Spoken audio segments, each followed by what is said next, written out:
So hello my dear students, how are you all. I hope कि आप सब बहुत अच्छे से होंगे, बहुत बढ़िया से होंगे। तो बच्चों, जैसे कि हमने कल स्टार्ट किया था सेल वाला चैप्टर क्लास 11 की बायोलॉजी का, आज उसी चैप्टर का लेक्चर नंबर 2 से हम शुरू करेंगे। कल हमने सेल के बारे में पढ़ा था, उसकी बैकग्राउंड पढ़ी थी, हिस्टोरिकल बैकग्राउंड पढ़ी थी, उसके बारे में जो भी इंफॉर्मेशन थी, जैसे सेल का साइज कैसे होता है, सेल का स्ट्रक्चर कैसा होता है, सेल का नंबर कैसा होता है, कितने होते हैं नंबर में, किस टाइप के सेल्स होते हैं और सेल का वॉल्यूम कितना होता है। उसके बेस पे हमने अलग अलग ऑर्गेनिजम्स पढ़े हैं, डिफरेंट टाइप्स ऑफ ऑर्गेनिजम्स पढ़े थे, जैसे कि unicellular organisms, multicellular organisms, based on nucleus पढ़े थे हमने। उसमें हमने पढ़ा था प्रोकैरियोटिक सेल्स और यूकैरियोटिक सेल्स। आज जो है हम करेंगे कि स्ट्रक्चर ऑफ सेल होता क्या है, कैसा दिखता है, सेल का जो स्ट्रक्चर होता है वो बेसिकली सेल दिखता कैसा है।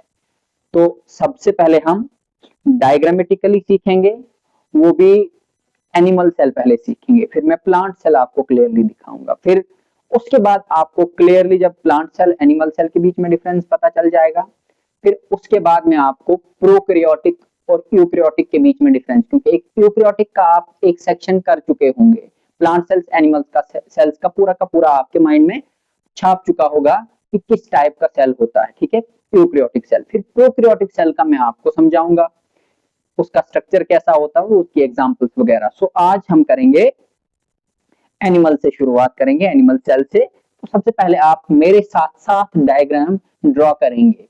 आप लोग देखेंगे कि डायग्राम किस तरह से ड्रॉ होती है, किस तरह से आप शुरू करेंगे, क्योंकि अक्सर बच्चों को कंफ्यूजन रहती है कि डायग्राम को कैसे करेंगे, और बहुत सारे बच्चे, सब नहीं होते हैं, बहुत सारे बच्चे कमजोर भी होते हैं डायग्राम में, ठीक है। तो परफेक्शन कैसे आएगी, डायग्राम कैसे आपकी अच्छी बनेगी, जब आप प्रैक्टिस करेंगे बार बार। तो आप ध्यान रखिएगा मेरी तरफ भी, और साथ साथ आप भी डायग्राम को ड्रॉ करेंगे। किस तरह से डायग्राम को ड्रॉ करना है, तो पहले हम एनिमल सेल से शुरुआत करेंगे और किस तरह से आपने आउटलाइनिंग करनी है। यहाँ पे मैं ड्रॉ करूंगा इस तरह से। आप पहले ये जो है, दिस इज प्लाज्मा मेम्ब्रेन और सेल मेम्ब्रेन, इसको बोलेंगे। ये मैं माइक्रोविलाई को ड्रॉ कर रहा हूं, इस तरीके से आप देखेंगे। This is the outlining of the cell और प्लाज्मा मेम्ब्रेन या सेल मेम्ब्रेन जिसको बोलेंगे। ये आप मेरे साथ साथ ड्रॉ करेंगे, ये इन्वेजिनेशंस देंगे इस तरह से, ये इस तरह से आप इन्वेजिनेट करेंगे। ये अलग अलग स्ट्रक्चर्स बनते हैं सेल के अंदर, ठीक है। डिटेल में सब चीजों को पढ़ेंगे आगे आगे, जैसे ही हम चैप्टर को आगे की तरफ बढ़ाते जाएंगे ना, तो इसमें आप एक एक चीज को देखेंगे किस तरह से जो है इन सब चीजों का क्या क्या फंक्शन रहता है, ये होती क्या है, इनका फंक्शन क्या रहता है, इनका रोल क्या रहता है सेल के अंदर, सब चीजों को आप आगे पढ़ेंगे। बस आपके साथ सिर्फ एक रिक्वेस्ट है कि आप बने रहिएगा लेक्चर्स में मेरे साथ, बहुत बढ़िया से आप ध्यान से देखिएगा, बढ़िया से आप पढ़ेंगे, बहुत अच्छे से एक एक चीज को मेरे साथ जो है खोल के पढ़ेंगे, हम खुलासे के साथ पढ़ेंगे।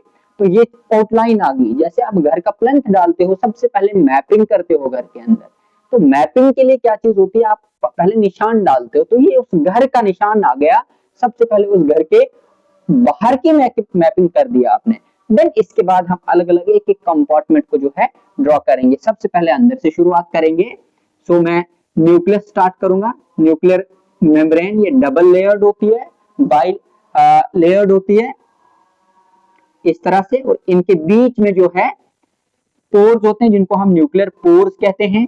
इनके थ्रू ही, अब साथ साथ में सुनिएगा भी मैं बोल क्या रहा हूं और ड्रॉ भी करते जाइए, ताकि आपको चीजें दो दो तीन तीन बार रिपीट हो जाएंगी और आपको बहुत अच्छे से याद रहेगा।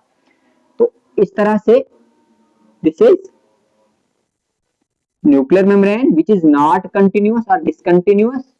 ये बीच में इसको पोर्स लाइक स्ट्रक्चर्स हैं, इन पोर्स को बोलते हैं न्यूक्लियर पोर्स, ठीक है। अब इनका रोल क्या रहता है, इनको डिटेल में पढ़ेंगे, जब हम न्यूक्लियस का पार्ट पढ़ेंगे तो वहां तक पहुंचेंगे, हम अच्छे से पढ़ेंगे। लेकिन इनका रोल क्या रहता है, जो इस न्यूक्लियस के अंदर का मटेरियल रहता है, ये क्रोमेटिन मटेरियल है, और डीएनए वगैरह जो भी चीजें रहती है न्यूक्लियस के अंदर, वो जिस टाइम डीएनए की प्रोसेसिंग होती है, जैसे एमआरएनए बनेगा, आगे प्रोटीन सिंथेसिस पढ़ेंगे हम, डीएनए रेप्लिकेशन पढ़ेंगे, तो इन पोर्स के थ्रू ही सेल के अंदर बाहर मटेरियल जाता है। ठीक है, तो ये बहुत इंपॉर्टेंट है, बहुत महत्वपूर्ण है ये। ठीक है, तो ये आ गया सेल के अंदर का सेंट्रल पार्ट, जिसको हम बॉस ऑफ द सेल भी कह सकते हैं, control centre of the cell भी कह सकते हैं। और इसके बीच में क्रोमेटिन मटेरियल होता है और एक डेंस बॉडी होती है, उसको न्यूक्लियोलस बोलेंगे।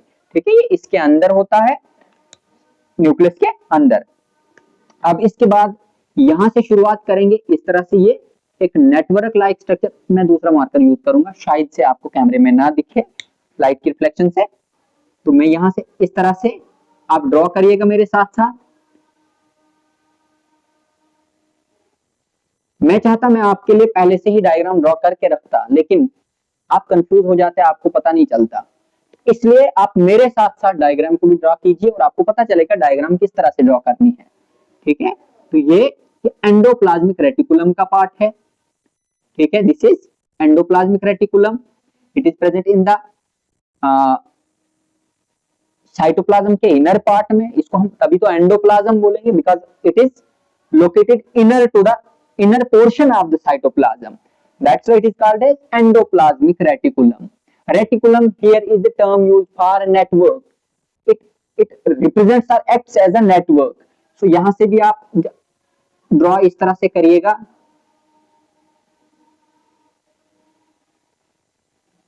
ये स्टैक जैसा होता है, जैसे आप ना बुक्स का एक ढेर रखेंगे ना पैरेलल, इस तरह से जो है इसमें मेम्ब्रेनस स्ट्रक्चर्स का ये ढेर रहता है।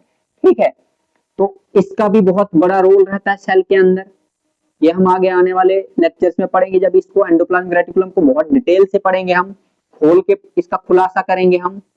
इस तरह से है ये। ठीक है, और इधर भी इस तरह से आप जो है इसके ये, इनको सिस्टरने कहा जाता है बेसिकली। ठीक है, अब मैं थोड़ा इसको शेड करूंगा ताकि आपको डिफरेंशिएट हो जाए कि ये न्यूक्लियर मेम्ब्रेन है और इसके बाहर से क्या चीज है, एंडोप्लाज्मिक रेटिकुलम। कोई जल्दी नहीं है, बहुत आराम से समझिएगा, क्योंकि जल्दी का काम शैतान का काम होता है। ठीक है, तो आप शैतानी नहीं करिएगा अपनी पढ़ाई में, बहुत अच्छे से ध्यान से पढ़ेंगे आप। ठीक है, सो ये क्या चीज आ गया जो बीच में मैंने ड्रॉ कर दिया, ये बढ़िया से आपको न्यूक्लियस बहुत प्रोमिनेंट दिख रहा है। अब यूकैरियोट्स और प्रोकैरियोट्स का यहीं से आपको डिफरेंस पता चलेगा। यूकैरियोटिक सेल के अंदर बीच में एक प्रोमिनेंट न्यूक्लियस होता है, और न्यूक्लियर, ये न्यूक्लियस के बाहर से, यानी कि न्यूक्लियर मटेरियल के बाहर से एक प्रोमिनेंट दिखने वाली एक मेम्ब्रेन होती है, उसको बोलेंगे न्यूक्लियर मेम्ब्रेन। ठीक है, और इसके ऊपर जो होते हैं कुछ स्ट्रक्चर्स होते हैं, कुछ पर्टिकुलर स्ट्रक्चर्स होते हैं, उन स्ट्रक्चर्स को बोलेंगे हम ribosomes.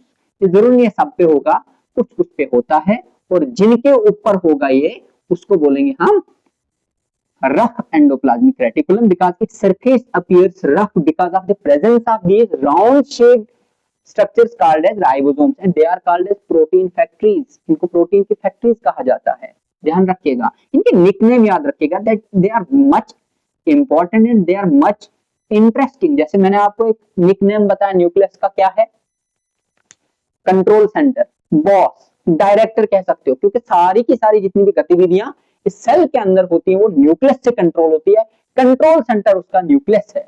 So my dear students, अब देखेंगे आप, ये आ गया न्यूक्लियस का पार्ट। ठीक है, इसके बाद आप जो है ये वाला पोर्शन क्या है, इसको हम बोलेंगे साइटोप्लाज्म या साइटोसोल भी बोलेंगे। It is jelly like structure और watery substance which is present inside this outline wall called as plasma membrane. इस प्लाज्मा मेम्ब्रेन के अंदर वाले पोर्शन को क्या बोलेंगे हम, साइटोप्लाज्म या बोलेंगे साइटोसोल। This is cytosol. और इसका क्या रोल रहता है, देखिए मैं एक एक चीज को साथ साथ बता रहा हूं ताकि आपको, ये सुपरफिशियली मैं नहीं दे रहा हूं, डीप में बताऊंगा आपको हर चीज का, हम खोल खोल के, मैंने जस्ट आपको स्ट्रक्चर बताया किस तरह से जो है एनिमल का सेल का स्ट्रक्चर दिखता है। ठीक है, एक टिपिकल एनिमल सेल का स्ट्रक्चर किस तरीके से दिखता है। So it appears like this, it looks like this in an electron microscope। ये इलेक्ट्रॉन माइक्रोस्कोपिक स्ट्रक्चर है, ये कॉमन माइक्रोस्कोप में इतनी सारी चीजें डिटेल में नहीं आपको दिखेंगी। सो ये आ गया आपका प्लाज्मा मेम्ब्रेन। वाओ, साथ साथ आप डायग्राम को ड्रॉ करेंगे बहुत बढ़िया से, बहुत खूबसूरत दिखेगी। क्योंकि साइंस या आप खास करके अगर बायो की बात करेंगे ना, बायोलॉजी जो है तब तक आप क्लियरली नहीं समझ पाएंगे जब तक ना आप उसको डायग्रामेटिकली रिप्रेजेंट कर पाएंगे। ठीक है, बहुत बढ़िया से हो गया। देन इसके बाद जो देखेंगे आप, ये गोल गोल मोटे मोटे मैं आपके सामने बनाऊंगा ये स्ट्रक्चर्स। ये प्लाज्मा मेम्ब्रेन के अंदर भी होते हैं और एंडोप्लाज्मिक रेटिकुलम के ऊपर भी होते हैं, जो मैंने यहाँ आपको दिखाई दिया। अब मैंने साइटोप्लाज्म भी बहुत ग्रीन ग्रीन बना लिया, शायद आपको दिख नहीं रहे होंगे उसमें। So I have drawn here with this black marker. ये क्या आ गए, ये भी राइबोसोम्स हैं, फ्री भी होते हैं, कुछ इसके साथ भी अटैच रहते हैं। ठीक है, ये प्रोटीन सिंथेसिस में हेल्प करते हैं, प्रोटीन फैक्टरीज इसलिए कहा जाता है इनको। ठीक है, तो इसके बाद मैं बनाऊंगा आपके सामने यहाँ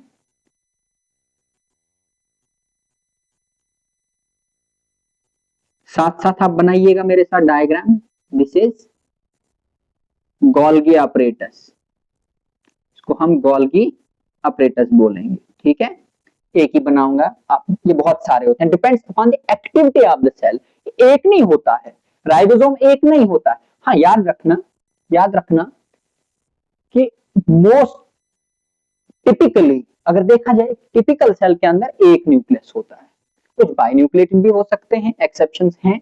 ठीक है, और जब इसको हम डिटेल में न्यूक्लियस को पढ़ेंगे, मैं आपको पूरी डिटेल से एग्जांपल दूंगा कि सिंगल न्यूक्लियस किसमें होता है, मल्टी न्यूक्लियस किसमें होते हैं, दो किसमें होते हैं, पूरी एग्जांपल्स के साथ हम पढ़ेंगे। तो यूजुअली आप देखेंगे, आप टिपिकली एक सेल के अंदर एक न्यूक्लियस होता है, लेकिन बाकी वाले जो सेल ऑर्गेनेलीज यानी पार्ट्स ये वाले, ये डिपेंड करता है एक्टिविटी ऑफ द सेल और किस टाइप का सेल है। जैसे लिवर सेल होगा, उसमें उसकी एक्टिविटी के हिसाब से जो है ये ऑर्गेनेलीज होंगी। इसी तरह से आपकी किडनीज हैं, किडनीज के अंदर जितने भी सेल्स हैं उनके अंदर डिफरेंट मतलब नंबर ऑफ एक्टिव ये सेल ऑर्गेनेलीज होंगी। क्यों? उन सबका फंक्शन अपना अपना है, जिस टाइप का फंक्शन होगा उस उतने नंबर के जो सेल ऑर्गेनेलीज है वो प्रेजेंट होंगे। तो मैंने एक रिप्रेजेंटेशन के लिए एक सिंगल यहाँ पे जो है ड्रॉ किया है। ठीक है, so I am going to draw here mitochondria which is called as, हाँ इसको याद रख लेना, ये क्या है, गोल्गी अपरेटस। इसको लेबल भी साथ साथ में अभी थोड़ी देर में कर लेंगे हम, पहले आप ड्रॉ कीजिएगा। This is endoplasmic reticulum, sorry ये माइटोकॉन्ड्रिया, दीज आर क्रिस्टे, ये भी बाई मेम्ब्रेनस स्ट्रक्चर होता है। ठीक है, ये भी बहुत सारे हो सकते हैं सेल के अंदर, depends upon the activity of the cell. कितनी एनर्जी चाहिए, इसको एनर्जी फैक्ट्री कहा जाएगा, power house of the cell कहा जाएगा। सो ये जितनी एनर्जी सेल को जरूरत होगी या सेल के अंदर किस टाइप की गतिविधियां हो रही है, किस टाइप का सेल है बॉडी के अंदर, किस पार्ट का सेल है, उसके बेस पे ये भी जो है इनका नंबर होगा। ठीक है, देन इसके बाद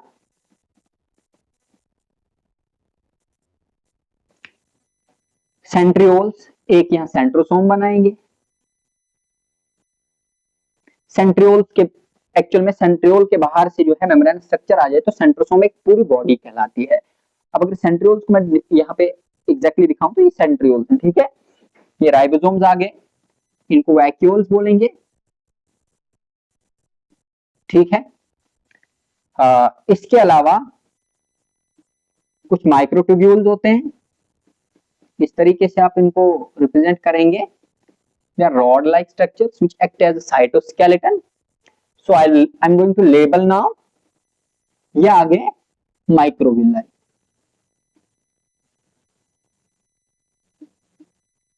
These are microvilli.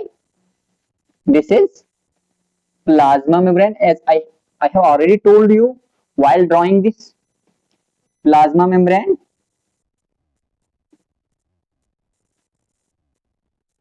These are lysosomes.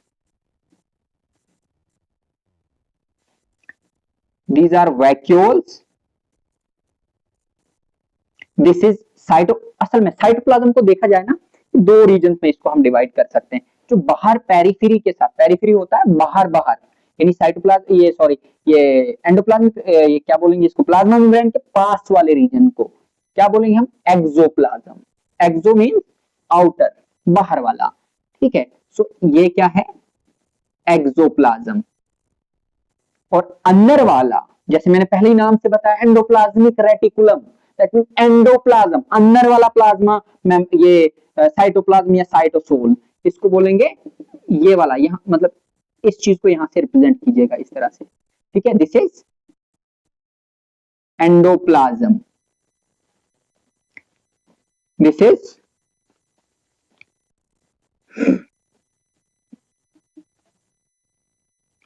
Microfibrils कह सकते हैं या माइक्रोट्यूब्यूल्स बोल सकते हो। दिस इज वैक्यूल, इसी का वैक्यूल है ये साथ में, ठीक है इसका। एंड दिस इज ये गोल्गी बॉडी या Golgi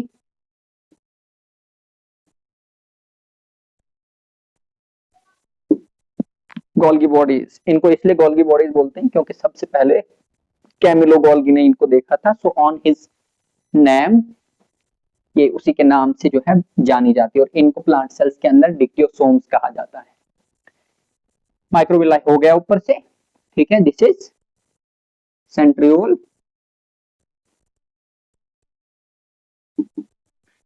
centriole and most importantly ये जो दिख रहा है अंदर से इंटेंगल्ड स्ट्रक्चर, जैसे आपकी प्लेट में मैगी या आपकी प्लेट में नूडल्स रखे जाते हैं ना, उस तरह से न्यूक्लियस के बीच में क्या चीज है ये, क्या बोलेंगे इसको, क्रोमेटिन मटेरियल या क्रोमेटिन, ठीक है। ये थ्रेड लाइक स्ट्रक्चर होता है, और ये जो डेंस वाला मैंने बनाया है इसको बोलेंगे हम न्यूक्लियोलस। और न्यूक्लियोसोम भी होता है, मान लो ये न्यूक्लियोसोम है। बेसिकली न्यूक्लियोसोम क्या है, जब ये क्रोमेटिन मटेरियल या डीएनए जब हिस्टोन प्रोटीन के साथ एक पर्टिकुलर स्ट्रक्चर बनाता है, सोलिनॉइड टाइप बनाता है। सोलिनॉइड क्या होता है कि धागा, धागे के साथ जब आप मतलब जैसे माला के दाने आप पिरोते हो ना, पिरोए तो उस पिरोने की तरह जो है, जिस टाइम आप सपोज कीजिए ये धागा है, धागे के साथ आपने क्या लगाए, माला के दाने लगाए, और आप एक पर्टिकुलर एक शेप दोगे उसको, स्ट्रक्चर बनाओगे, उसको पैक करोगे, ठीक है, उन माला के दानों की हेल्प से। उस पैक्ड मटेरियल को जब डीएनए पैक्ड मटेरियल बन जाता है हिस्टोन प्रोटीन की मदद से, उसको क्या बोलेंगे हम, न्यूक्लियोसोम बोलेंगे। तो ये न्यूक्लियोसोम भी कहाँ होता है, ये भी सेल के न्यूक्लियस के अंदर ही होता है। और ये आ गया एंडोप्लाज्मिक रेटिकुलम, किस टाइप का, इसके ऊपर राइबोसोम्स हैं, तो इसको क्या कहेंगे हम, क्या बोलेंगे हम इसको, rough endoplasmic reticulum, because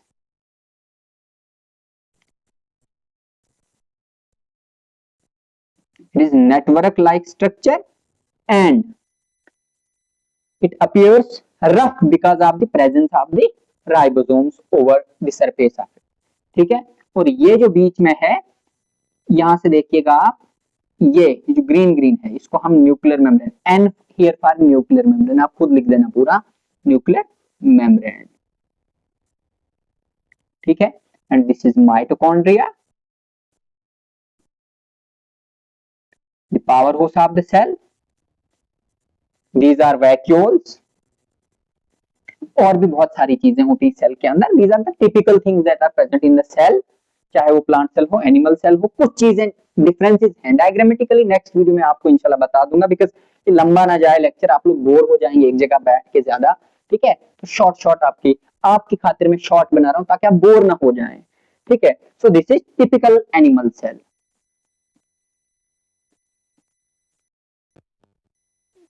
so थोड़ा सा टेक्निकल इशू आया था। सो ये टिपिकल एनिमल सेल है,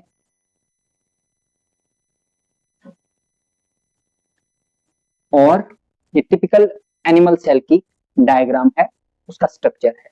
सो इसके बाद हम शॉर्ट में, मैं क्रक्स में आपको एक नटशेल में इन सब चीजों को बताऊंगा, इनका क्या रोल है, क्या फंक्शन रहता है सेल के अंदर। देन उसके बाद हम जब आगे सेल ऑर्गेनेलिज को, यानी आपके उसमें है बाई मेम्ब्रेन सिस्टम है आगे, या मेम्ब्रेन सिस्टम है आपके आगे 11th क्लास की एनसीईआरटी पे अगर आप चैप्टर को देखेंगे, का दौरा करेंगे, उसके अंदर जो है आपको क्या दिखेगा आगे, मेम्ब्रेनस स्ट्रक्चर या मेम्ब्रेन सिस्टम।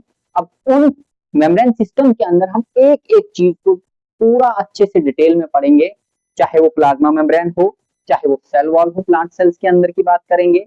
देन उसके बाद अगर हम न्यूक्लियस की बात करेंगे, न्यूक्लियोलस की बात करेंगे, उसके बाद आपका एंडोप्लाज्मिक रेटिकुलम है, माइटोकॉन्ड्रिया है।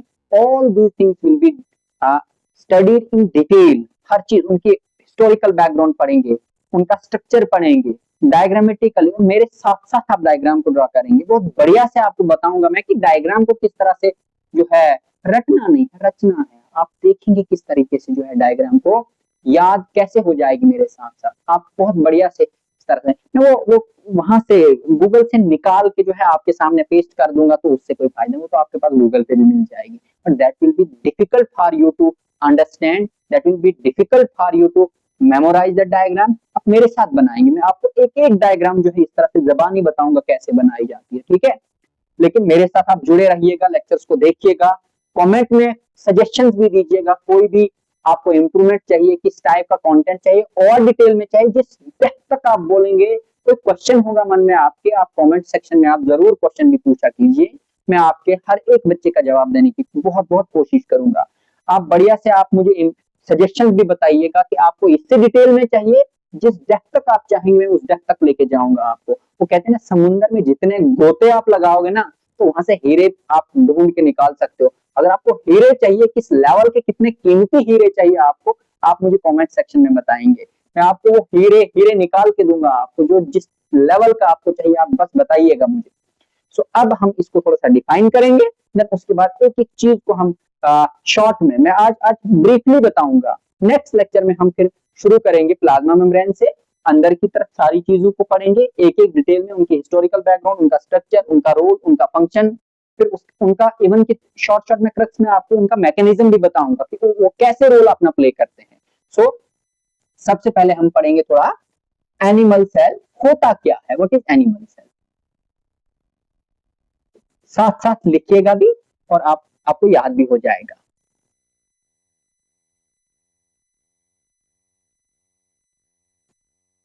is a type of an eukaryotic cell.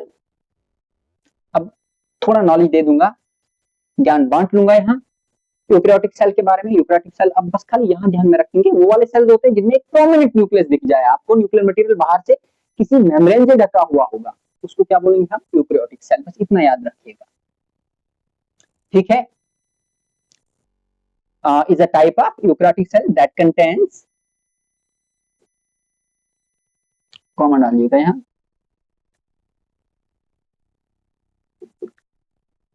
well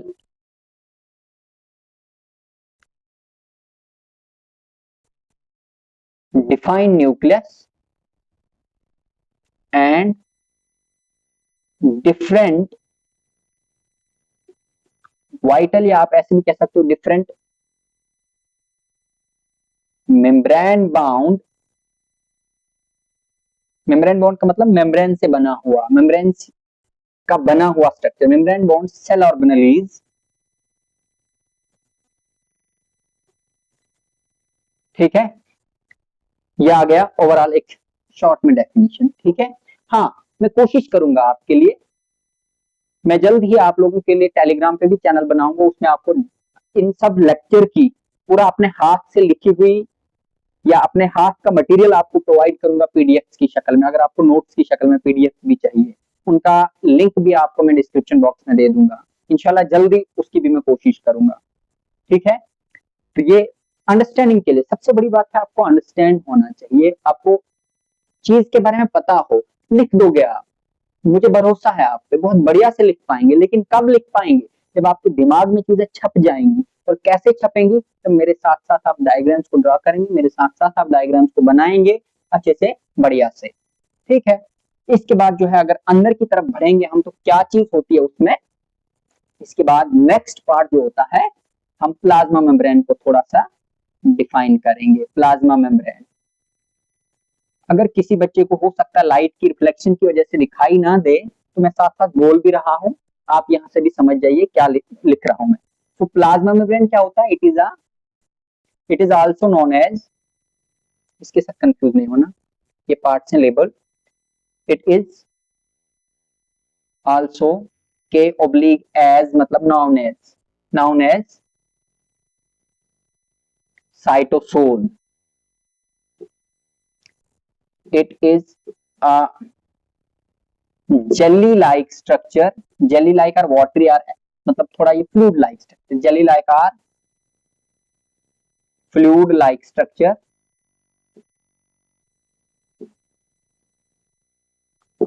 bounded by plasma membrane. PM here for plasma membrane. प्रधानमंत्री नहीं समझना, ये प्लाज्मा मेम्ब्रेन है. PM for plasma membrane. ये बाउंडेड या बाहर से enclosed by plasma membrane. It provides what? Medium. It provides medium for medium, या इसी को हम बोलेंगे एक मतलब इसको हम मीडियम भी बोलेंगे, प्लेटफॉर्म भी बोलेंगे. Medium for other cell organelles to survive. उनके बीच में फ्लोरिश होना, सर्वाइव करना, अपने फंक्शंस परफॉर्म करने के लिए प्लेटफॉर्म देता है. जैसे एक घर के अंदर की स्पेस होती है जिसमें बाकी घर के सदस्य अलग अलग काम करते हैं, अलग अलग चीजों को परफॉर्म करते हैं, इस तरह से साइटोप्लाज्म रोल अपना प्ले करता है सेल के अंदर. फिर उसके बाद हम माइटोकॉन्ड्रिया को डिफाइन करेंगे. क्या होता है? What is mitochondria?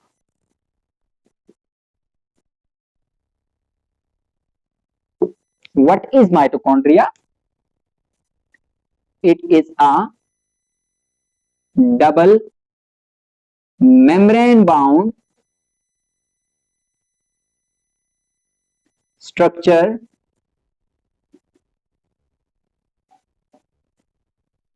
present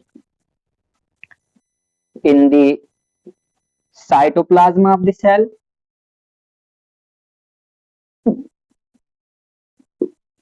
It acts as, या it is also known as, it acts as,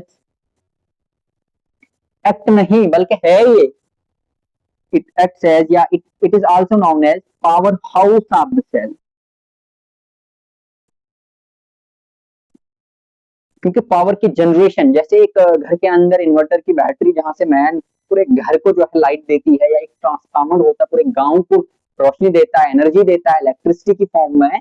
in the same way this acts as the power station or the powerhouse of the cell because it provides energy to the cell in the form of ATP. ये ATP क्या है आगे हम पढ़ेंगे आराम से. Adenosine triphosphate याद रखिएगा तब तक, ठीक है. माइटोकॉन्ड्रिया का शॉर्ट है इतना. देन इसके बाद माइटोकॉन्ड्रिया के बाद हम पढ़ेंगे वैक्यूल्स. वैक्यूल्स ये वाले जो मैंने बनाए, यहाँ भी, यहाँ भी, यहाँ भी, यहाँ भी, यहाँ भी, ठीक है. अब यहां से ध्यान में रखिएगा, साथ साथ में डिफरेंस भी बता रहा हूं मैं. एनिमल सेल में छोटे होते हैं, स्ट्रक्चर में छोटे, साइज में छोटे, और साथ में बहुत सारे हो सकते हैं, ये नंबर इनका ज्यादा हो सकता है. प्लांट सेल्स के अंदर अगर देखेंगे उसमें एक होता है, यूजुअली एक पाया जाता है, और सेंट्रल होता है और बहुत बड़ा होता है, ठीक है. और वो धकेल देता है, पुश करता है न्यूक्लियस को एक साइड की तरफ, पेरिफेरी की तरफ.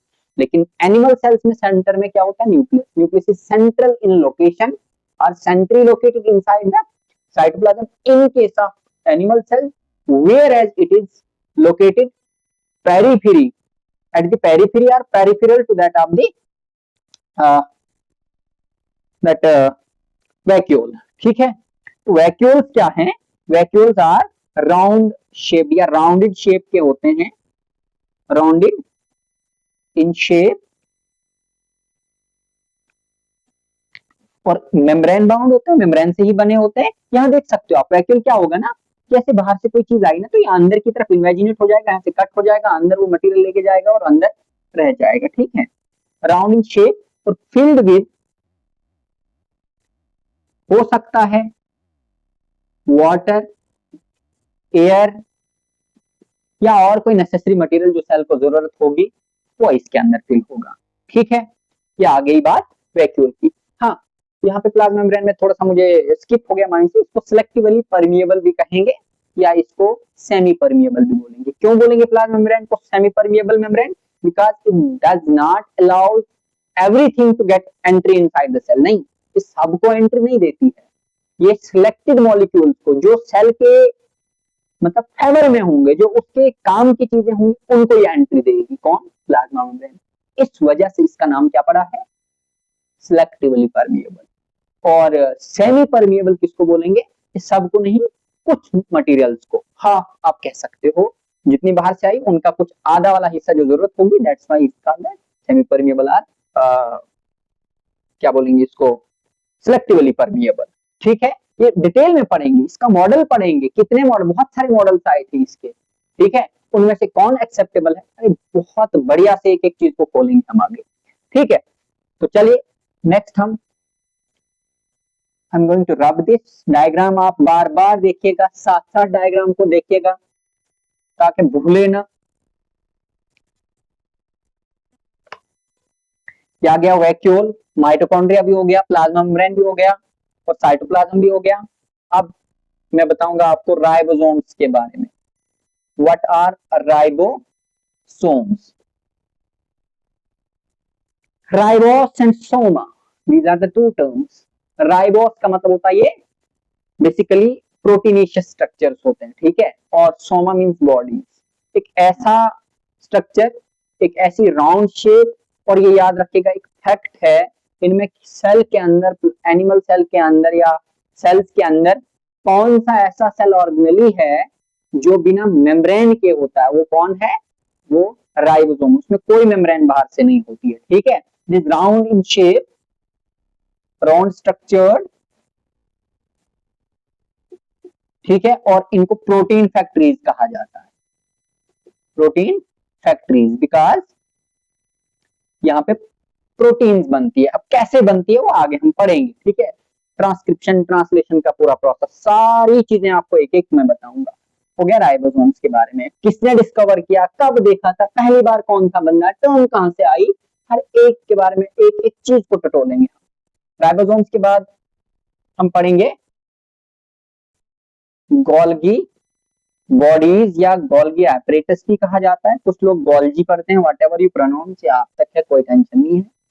गोल्गी बॉडीज ये क्या है? ये भी मेम्ब्रेन बाउंड स्ट्रक्चर्स होते हैं, डबल मेम्ब्रेन स्ट्रक्चर होते हैं। ये एक किस्म का स्टैक होता है, पूरे एक जैसे किसी चीज का गड्ढा होता है, यानी कि पूरी गठरी जैसे होती है। आप 5-6 बुक्स आप साथ में रखिएगा, पूरा पैरेलल स्टैक बनता है ये। ठीक है, मेम्ब्रेन का इस तरह से मेम्ब्रेन, इनके बीच में ल्यूमन होता है और उसमें मटेरियल फील्ड होता है। अब सेल के अंदर कौन सी गतिविधि हो रही है उसके हिसाब से जो है ये मटेरियल को ले रहा है, जैसे कुछ कार्बोहाइड्रेट, कुछ बाकी सारे मटेरियल, एंजाइम लेगा, उनको मॉडिफाई करेगा। ठीक है, और उनको डिलीवर कर देगा सेल के अंदर जहां पे जरूरत होगी इसकी। ठीक है, गॉट इट। तो membrane bound structure, membrane bound structure that helps in modification and delivery of certain cellular materials।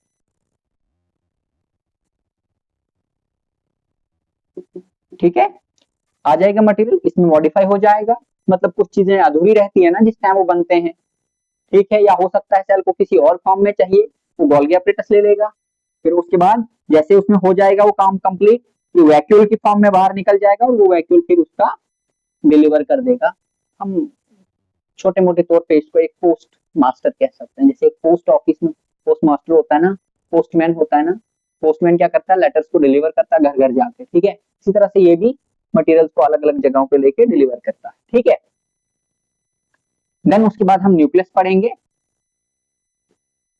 Nucleus क्या है? सेंट्रली लोकेटेड, ध्यान रखिएगा, it is about animal cell. Plant cell में पेरिफेरल होता है, ये यहाँ पे सेंट्रल होता है। Centrally located, round, usually round होता है, कुछ में लंबा भी हो सकता है, कोई और की शेप का भी हो सकता है। आगे पढ़ेंगे हम सब चीजों के बारे में। ठीक है, जब न्यूक्लियस पे पहुंचेंगे, round structured body that contains, अरे यही है मैन सेंटर, यही है, यही से पूरा सेल की गतिविधियां, एक्टिविटीज, सारी की सारी चीजें यही से शुरुआत होती है। बच्चा लोग यहाँ से ध्यान रखिएगा, इसके अंदर बहुत इंपॉर्टेंट चीजें हैं। ये जो है ग्रीन, ये ग्रीन ग्रीन जो मैंने डार्क बनाया है यहाँ पे, ये न्यूक्लियोलस है। ये जो है ये आपके क्रोमोसोम्स वगैरह और यहाँ से राइबोसोम्स बनते हैं। देन उसके बाद जो है ये क्रोमेटिन मटेरियल है। क्रोमेटिन मटेरियल से ही आगे जो है, मान लो आप इसमें डीएनए है और यहीं पे जेनेटिक कंट्रोल यहीं रहता है। आप लोगों के बीच में जितने भी किस्म के कैरेक्टर्स हैं, जो भी आपके अंदर ट्रेट्स हैं, कैरेक्टर्स हैं, जितने भी आपके अंदर, कोई इंटेलिजेंट है, कोई हैंडसम है, कोई स्मार्ट है, कोई लंबा है, कोई हीरो है, वो सारे के सारे कैरेक्टर्स किसके अंदर छुपे हैं, वो सारा इसने अपने पास रखे हैं। तो आप हीरो बनेंगे या क्या बनेंगे, ये कौन डिसाइड करेगा भाई, आपका न्यूक्लियस डिसाइड करेगा। ठीक है, जिस टाइम फर्टिलाइजेशन होती है ना ओवम और स्पर्म के बीच में, उस ओवम और स्पर्म के न्यूक्लियस के अंदर छुपी हुई वो कोडेड फॉर्म में जो चीजें होती है ना, वो आपके कैरेक्टर्स को डिफाइन करेगा। आगे सारा कंट्रोल इसके पास है। ठीक है, that contains genetic material nucleosome. Nucleosome भी जो मैंने मॉडल बताया था वो भी कह सकते हैं मोटे तौर पे इसमें पाया जाता है वो। ठीक है, न्यूक्लियोसोम पाया जाता है, न्यूक्लियोलस पाया जाता है। ठीक है, और न्यूक्लियोप्लाज्म। ध्यान रखिएगा, न्यूक्लियोप्लाज्म का मतलब होता है jelly like structure which is present inside the nucleus, और ये बाहर से साइटोप्लाज्म। इन दोनों को मिला के एक नए टर्म का जो है आविष्कार हो गया यहाँ पे, उसको क्या बोलेंगे, उसको बोलेंगे प्रोटोप्लाज्म। यानी लिविंग पार्ट जितना भी उसमें न्यूक्लियोप्लाज्म प्लस साइटोप्लाज्म, कलेक्टिवली हम कह सकते हैं कि it is called protoplasm of the cell. ठीक है, लिविंग पार्ट होता है सेल का। सो इसके बाद है एंडोप्लाज्मिक रेटिकुलम। बस थोड़ी देर में इसको हम कंप्लीट कर देंगे। ER for endoplasmic reticulum, it is membranes, ये भी डबल मेम्ब्रेनस होता है, structure which acts as what,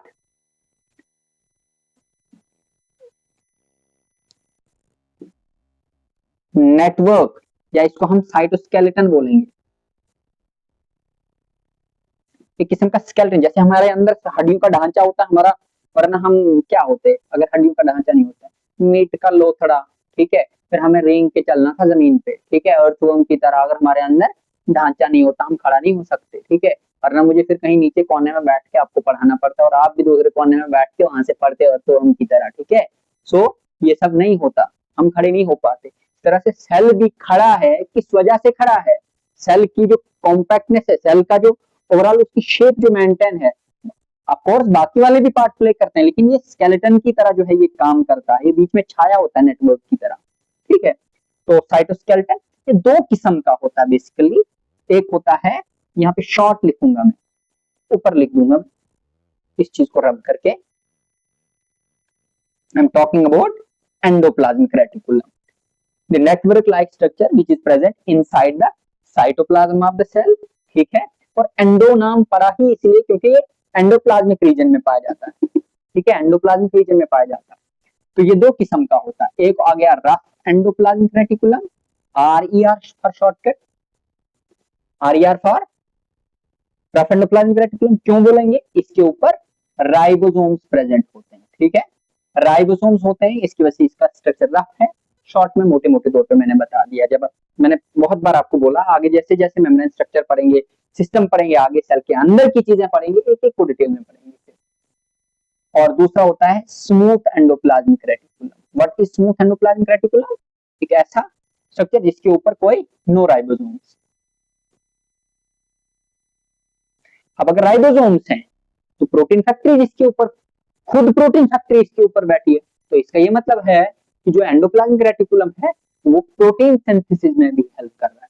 ठीक है, इनडायरेक्टली वही कर रहा है, because it provides the space for the ribosomes to stay over the surface of this endoplasmic reticulum और ओवर इट्स सरफेस। ठीक है, तो इस वजह से जो है इसको क्या कहेंगे हम, क्या बोलेंगे, प्रोटीन फैक्ट्रीज बोलेंगे। ठीक है, देन इसके बाद स्मूथ को हम किस फंक्शन के तौर पे देखेंगे, कि लिपिड्स बनाने में हेल्प करता है।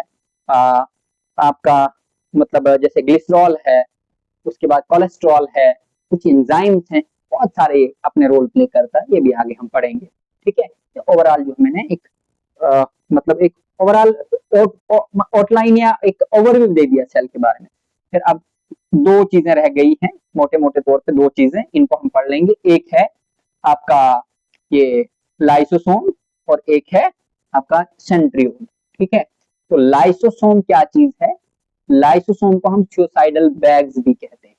ठीक है, सुसाइडल बैग का मतलब होता है एक सैक लाइक स्ट्रक्चर है, थैला लाइक स्ट्रक्चर, उसके अंदर एंजाइम्स फिल होते हैं। याद रखना वो किस चीज का पैक होता है, एक पैकेट ऑफ एंजाइम्स। उसके अंदर वो मतलब सेल के जो डेब्री टाइप है, डेब्रिस जिसको आप कहेंगे, वो ऐसी चीज जो अनवांटेड है सेल के लिए, तो उसमें जाकर जो है उनको वो नष्ट कर देता है, खत्म कर देता है। That's why it is called as suicidal bag. ठीक है, हो गया लाइसोसोम के बारे में। ठीक है, फिर है आपका सेंट्रोसोम बोलो या सेंट्रियोल्स बोलेंगे आप। ठीक है, सेंट्रोसोम एक ऐसी राउंड और सर्कुलर बॉडी है जिसके अंदर सेंट्रियोल्स होती है, और सेंट्रियोल्स किसमें हेल्प करती है, सेल डिवीजन के दौरान। सेल डिवीजन के दौरान माइटोसिस और मियोसिस, आगे cell cycle and cell division में पढ़ेंगे हम डिटेल में। एक वीडियो मैंने छोटी सी एक अपलोड करके रखी है, उसको हम डिटेल में दोबारा पढ़ेंगे, सेल साइकिल सेल डिवीजन को। ठीक है, तो सेल साइकिल और सेल डिवीजन में ये हेल्प करता है, यानी सेल डिवीजन में, क्योंकि ये क्या डालता है, स्पिंडल फाइबर्स, और उन स्पिंडल फाइबर्स की मदद से क्रोमोसोम्स अटैच होते हैं और एक से दो या दो से चार सेल्स बनने में हेल्प करते हैं, बहुत जो जेनेटिकली मतलब स्टेबल सेल्स होते हैं। ठीक है, स्पिंडल फाइबर्स बनाने में हेल्प करते हैं। ठीक है, सो ये आ गई चीजें। हाँ, माइक्रोविलाई रह गया। What is microvilli? माइक्रोविलाई किस चीज को बोलेंगे, ये फिंगर लाइक प्रोजेक्शन होती हैं, हेयर लाइक प्रोजेक्शन सेल के बाहर। ठीक है, और वो उस सेल का सरफेस एरिया बढ़ाते हैं। ठीक है, देखा जाए टेक्निकली वो सरफेस एरिया बढ़ाते हैं, और सरफेस एरिया बढ़ाने से क्या होता है, ज्यादा स्पेस मिल जाती है एब्जॉर्प्शन के लिए। तो हमारी बॉडी में कहाँ पे किसी चीज की एब्जॉर्प्शन होती है, जब आप खाना खाते हैं ना, खाना खाने के बाद जब वो गट में चले जाता है, तो आपने स्मॉल इंटेस्टाइन में विलाई पढ़ा होगा, फिंगर लाइक स्ट्रक्चर्स। ठीक है, वहां पे बेसिकली क्या होता है कि माइक्रोविलाई सेल की होती है, एक फिंगर लाइक प्रोजेक्शन होती है सेल की बाहर के लिए, उससे सरफेस एरिया बढ़ता है। अब कैसे सरफेस एरिया बढ़ेगा, मैं कैसे बताऊं, आपके पास सपोज ये है, ये रिबन टाइप है इस तरह से। ठीक है, अब देखो अगर आप इसको खोलेंगे तो ये इस बोर्ड को यहां तक पहुंच जाएगी, है ना, तो आपने समेट के रखा है। तो बेसिकली समेटने का मकसद क्या था, सरफेस एरिया बढ़ाना था यहाँ पे। तो जितना ज्यादा सरफेस एरिया होगा बॉडी में, उतना ज्यादा एब्जॉर्प्शन होगा। किन किन पार्ट्स में होगा वो भी आगे जो है डिस्कस करेंगे। ठीक है, तो microvilli are just finger like structure which are present in certain type of cells which helps in absorption and provide or it makes it increases the surface area of the cell to make it more suitable for absorption, extra absorption के लिए। ठीक है, तो ये microvilli है। हो गया, ये ऑलमोस्ट सब चीजें क्लियर हो गई। अब जो भी चीजें छूटेंगी वो जब हम मेम्ब्रेनस सिस्टम पढ़ेंगे, डबल मेम्ब्रेन सिस्टम पढ़ेंगे या मेम्ब्रेन सिस्टम पढ़ेंगे आगे इस पार्ट का, इस चैप्टर का, उनमें एक एक चीज को डिटेल में पढ़ेंगे। इसके बाद जो हमारा नेक्स्ट लेक्चर रहने वाला है, मैं आपको बता दूं, सूचना है आपके लिए, इसके बाद हम बाहर से शुरू करेंगे। कल के लेक्चर में हम पढ़ेंगे प्लाज्मा मेम्ब्रेन के बारे में डिटेल में। प्लाज्मा मेम्ब्रेन होता क्या है, उसको डिस्कवर किसने किया, फिर उसके बाद जो है यानी पहली बार किसने देखा उसको, फिर जब हम लोगों तक पहुंचाया गया कि उसका स्ट्रक्चर कैसा है, तो किस टाइप का स्ट्रक्चर है, उसके लिए बहुत सारे मॉडल्स दिए गए, काफी सारे। क्रोनोलॉजी में बताऊंगा मैं आपको, पहला कौन सा मॉडल आया, उसके बाद कौन सा मॉडल आया, उसके बाद, और हम लोग आज जिसको हम मोस्ट वाइडली एक्सेप्टेड मॉडल जिसको हम पढ़ेंगे वो कौन सा है। ठीक है, वो सब चीजें हम नेक्स्ट लेक्चर में पढ़ेंगे इंशाल्लाह। आप देखते रहिए, डिटेल में देखते रहिए और अच्छे से देखते रहिए, और कमेंट सेक्शन में जरूर बताइएगा कि कोई भी सजेशन होगी आपकी तरफ से, या कोई भी किस्म का क्वेश्चन होगा आपको, कोई भी क्वेश्चन जो आपको इसमें से अराइज होता है या कोई चीज रह गई हो, आप कमेंट सेक्शन में मुझे जरूर बताइएगा। मैं आपको बढ़िया से उसका आंसर दूंगा, साइंटिफिक बेसिस के ऊपर रख के आंसर दूंगा। आप जरूर मुझे बताइएगा, और वीडियो को लाइक भी करिएगा, शेयर भी करिएगा, और चैनल को सब्सक्राइब करना ना भूलिएगा, और बेल आइकन को जरूर दबाइएगा, क्योंकि आपके लिए जब नई वीडियो मैं अपलोड करूंगा ताकि आप तक नोटिफिकेशन पहुंच जाए, और बढ़िया से आप उस वीडियो को, सीरीज आपकी ना टूटे इसलिए आपकी सीरीज कंटिन्यूअस रखूंगा मैं, और सीरीज के साथ से जो आप लेक्चर्स को पढ़ेंगे, पढ़ते रहिए, मस्त रहिए, स्वस्थ रहिए। बहुत बहुत धन्यवाद।